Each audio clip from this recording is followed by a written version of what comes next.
Hi, I'm Alan Cylinder. And I'm his daughter, Chelsea Cylinder. We're Cylinder, and today we're here to talk about Do Revenge. This is a new movie that's ostensibly a teenage version of Strangers on a Train. How it's developed that legend, I do not know. It has nothing to do with Strangers on a Train. Don't be fooled. Well, to give you the plot of this movie, it stars Camila Mendes and Maya Hawke, and it is about two high school students who don't know each other, but they each have an enemy, and they decide together to team up to get revenge on the other person's enemy. I guess that's where the Strangers on a Train thing comes in. That's been used many times, and nothing else in the movie has any bearing whatsoever on anything that happens in Strangers on a Train. True.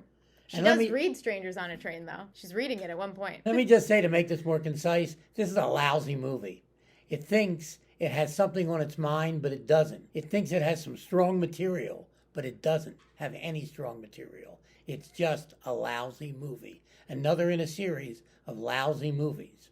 It's also extremely long-winded and just goes on and on and on. But my biggest problem with this movie is that I really believe that there is some possible anti-Semitism in this movie, and it really offended me and really bothered me.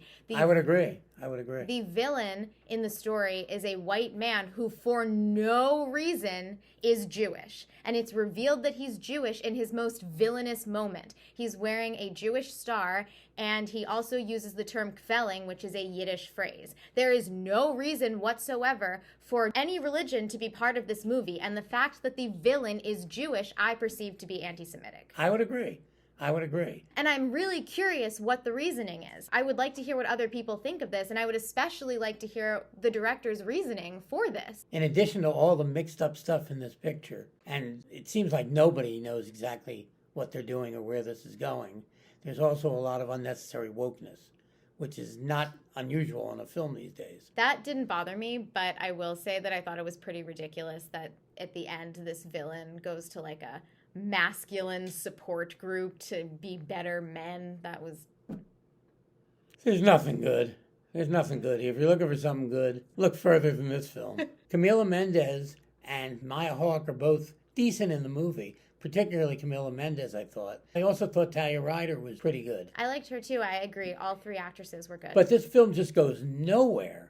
I mean, they think they have some strong material here. They do not. Enough said about this. It's not worth talking about this picture any further. This is currently streaming on Netflix, and I would give this movie 2 cylinders. I would give this movie 1.5 cylinders, and I will add that I contemplated giving it a lower rating because of what I perceive to be anti-Semitic. But I suppose the 1.5 is based on the filmmaking?